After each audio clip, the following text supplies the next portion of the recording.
Exercise. The best time to get your daily dose of exercise is either between 7 a.m. and 8 a.m. or between 1 p.m. and 4 p.m.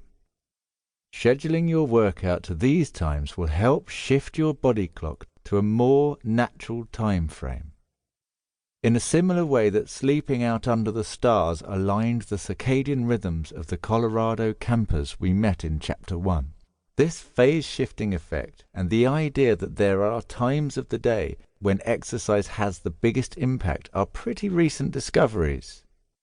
In 2019, scientists from Arizona State University and the University of California recruited about 100 people of varying ages for a study in which they were made to run on a treadmill for an hour at specific points throughout the morning, 1, 4, 7 or 10 a.m., and the same time in the evening, 1, 4, 7 and 10 p.m. The research team measured the participants' melatonin levels before and after the workouts. The people who exercised at 7 a.m., 1 p.m. and 4 p.m. managed to move their melatonin onset, the wave of sleep-inducing hormone that can hit us just after we wake up, to where it should naturally be, a couple of hours earlier when you're still asleep, helping to combat feelings of sleep inertia.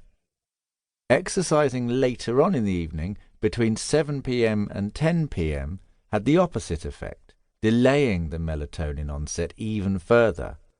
This is a negative effect for those on a standard daily routine, but could be handy for late-night shift workers. By exercising in the evening before you start work, you can help align your circadian rhythm to your otherwise unnatural hours. If you can't make the 7 till 8 a.m. window, the afternoon slot may be easier, with the 1 to 4 p.m. window being handy at weekends to combat what is called social jet lag, the consequence of being in a normal routine all week and then staying out till 2 in the morning on a Friday night. You sleep in until 11 on a Saturday morning and then struggle to get up early the following Monday. If you want to keep that weekend lie-in and manage to get yourself back on track by the start of the working week, force yourself to do some exercise at 1 p.m. or 4 p.m. on Saturday and Sunday. You should have yourself realigned by Monday morning and wake up feeling dandy. For the purposes of our day, however, today's exercise will be the morning shift. From a sensory point of view, exercise is about making sure that everything in your environment is aligned with your state of mind, emotions, and the activity that you're getting involved in. Working out is about making yourself feel active, motivated, and confident, and surrounding yourself with sensorially congruent elements that help support this feeling will help bring those behaviors to the fore. Getting ready. Let's assume that you arrive at the gym, head to the changing room, and are about to get yourself ready for a workout.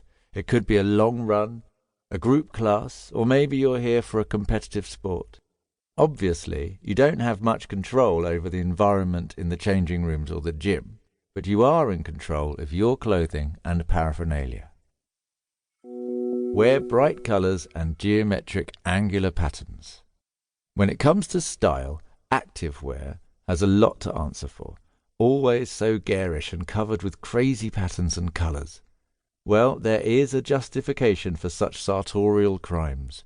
If we relate the notions of being active to something visual, we come to angularity and brightness, sharp shapes and loud colors. Angular shapes are dynamic and are used to represent action, precision, and convey aggression. A series of studies have shown that a downward V shape reflects a person's face when they're angry and pops out of visual designs because we're evolutionarily wired to detect threat.